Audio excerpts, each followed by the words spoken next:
This is a 2024 tutorial on the Buyer Representation and Broker Compensation Agreement, CAR Form BRBC. I did a tutorial about a year ago and the audio quality is very poor. Plus, I want to do a faster tutorial, especially considering that this form is very likely going to be required for agents that are working with buyers and a member of the MLS. Now, I also put a link in the description to another form, a 2-page version of the Buyer Representation Agreement, and you're welcome to click the link and download that form as well and use it if you don't have access to this. Now, this form is bundled with all these other disclosures and advisories, and all those need are a signature. So we're going to target in directly on the representation agreement. Now, you start by putting the buyer's name up here, the name of your brokerage right here, a beginning date of the representation period, and then the number of days it's going to last. So I put today's date, then I put 180 days because I think that's a good default number. Obviously, longer is better, but if you need to put a shorter date, so be it. Just don't leave either of these blank. If you do, this form can be unenforceable and will become pointless. So make sure you have both of these filled out. Now we scroll down to paragraph 3. Property to be acquired. So what are the parameters of where you're representing this client? Now, someone left a comment last year, a very good comment, saying don't be too vague or else this form could be unenforceable, which is a great point. So you have to walk the line of having wide open perimeters so that you don't get cut out of a deal, but also not so vague that it's unenforceable. I checked this box here and I put County of Orange because I think that's fair. Someone can easily service the entire Orange County. It's not a very big county geographically speaking.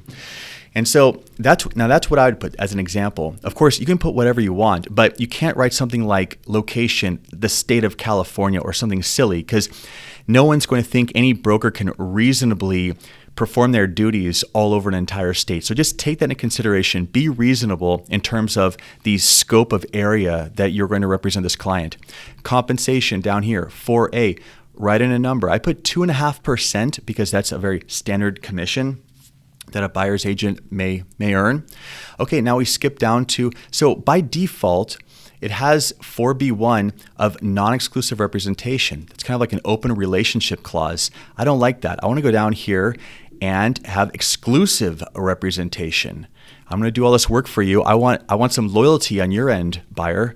So I'm going to check this box, 4B2. Now, of course, if a buyer made some big fuss and you really don't want to lose the buyer, well, I guess you could remove this check and then leave it here by default in a further draft. But I strongly recommend checking 4B2. And as a first draft that you're going to send to a buyer, always check that. Let them counter it out. Let them tell you to remove it. All right, we move on down here. Now, cancellation. So by default, the parties can just cancel.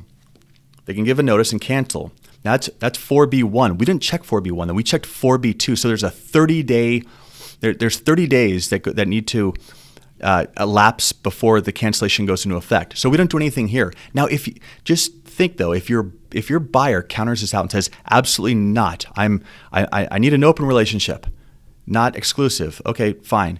But you need to go down here and check this box and write in 30 or 60 or 90 days. Okay, that's only if you have 4B1. Okay, for 4B2, how we're filling it out, we don't do anything here. We don't do anything here. In fact, we even go a step further. We check this box C2.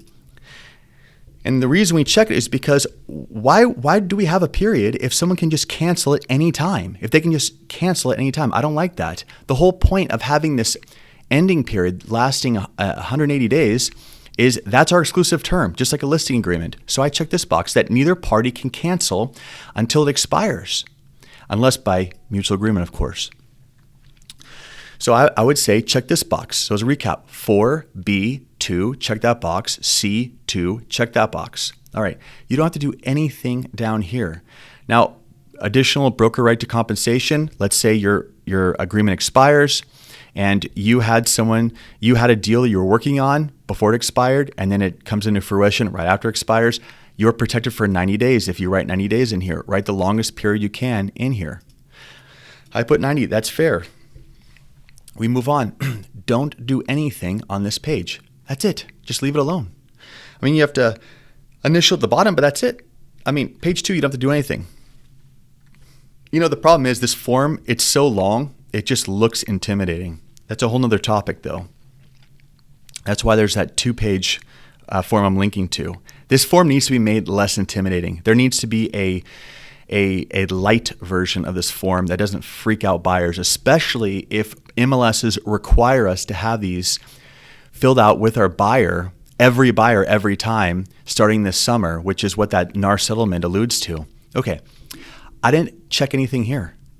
Okay, this is automatically checked when you open this form. That's it. We're already done with this form. That's how simple this was. Okay, now of course, one last thing. If you're representing an LLC or a trust or a corporation, check this box and write in the name of the individual. Sometimes I see people they'll sign like ABC Homes. No, you can't do that. It needs to be an individual's name. It needs to be Jane Smith is signing on behalf of ABC Homes because she's the CEO of ABC Homes. There must be a natural person signing for a company or corporation or entity. All right. And then the parties sign. You as an agent, you sign down here and you're done. That's it. Now, there's all this other stuff too. These are more advisories. There's just so many. They're just completely bundled on both sides of this form. But that's it. That is the buyer representation agreement that you will be using more and more as time goes on. If you have any questions, please leave a comment. Check out the description. Thank you for watching.